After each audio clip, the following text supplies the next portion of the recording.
அது என்னமோ தெரியல, ஜாதகத்தில் 5ஆம் இடத்துக்கான திசை வந்தாலும் பிரச்சனை, ராசிக்கு 5ல் ஏதாவது கிரகம் வந்தாலும் பிரச்சனை. இப்போ பாருங்கள், விருச்சிகத்துக்கு 3வது மாதம் 6ஆம் தேதியிலிருந்து வரக்கூடிய சனி பயிற்சி என்னென்ன தான் மனசு கெட போகுது தெரியல விருச்சிக ராசிக்காரங்களுக்கு, அல்லது அவை என்னென்ன தான் பண்ண போகிறாங்கன்னு தெரியல. அப்படின்னா அவைகிட்ட விருச்சிக ராசிக்காரங்கிட்ட பேசினாரே நம்மளுக்கு பிரச்சனை, அவங்க மனசுக்குள்ளே இருக்கிறது என்னன்னே கண்டுபிடிக்க முடியாமல் இருக்கிறது, அவங்களுடைய மனசு எதை நோக்கி போகுதுன்னு கண்டுபிடிக்க முடியாமல் இருக்கிறது, இல்லைன்னா அவை என்ன பண்ணுறான்னு தெரிஞ்சிக்க முடியாமல் இருக்கிறது.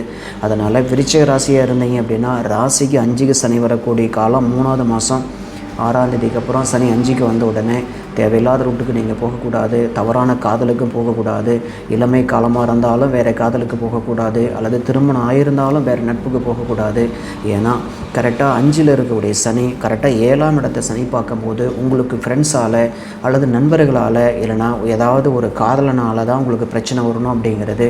திருமணம் ஆகியிருந்தாலும் ஆகாமல் இருந்தாலும் விருச்சிக ராசிக்கு 5க்கு சனி வரக்கூடிய காலம் எதையும் மனசு போட்டு பயங்கரமான ஒரு பிரச்சனைகள்லாம் பண்ண போகுதுன்னு தெரியுது நண்பர்களே. அதனால் ரொம்ப சேஃபாக இருந்துக்கங்க, ரொம்ப எச்சரிக்கையாக இருந்துக்கங்க. கண்டிப்பாக நீங்கள் உங்களுக்கு மனசுக்கு பிடிச்ச மாதிரியான வேலை எதை செய்கிற மாதிரி இருந்தாலும் இந்த சனி 5ல் இருக்கக்கூடிய சனி 7ஆம் இடத்தை பார்க்கும்போது உங்களுக்கு ரொம்ப பிரச்சனை பண்ணக்கூடிய காலம். அதுக்கு என்ன பண்ணுறது, நீங்களாக பார்த்து ஜாக்கிரதையாக இருந்தால் மட்டும்தான் எல்லாமே முடியும். நான் சொல்கிறது உங்களுக்கு எப்படி இருக்குதுங்கிறத நீங்கள் கமெண்ட் சொல்லுங்கள், லைக் பண்ணுங்கள், ஷேர் பண்ணுங்கள், கமெண்ட் பண்ணுங்கள். ஓகே, நன்றி, வணக்கம்.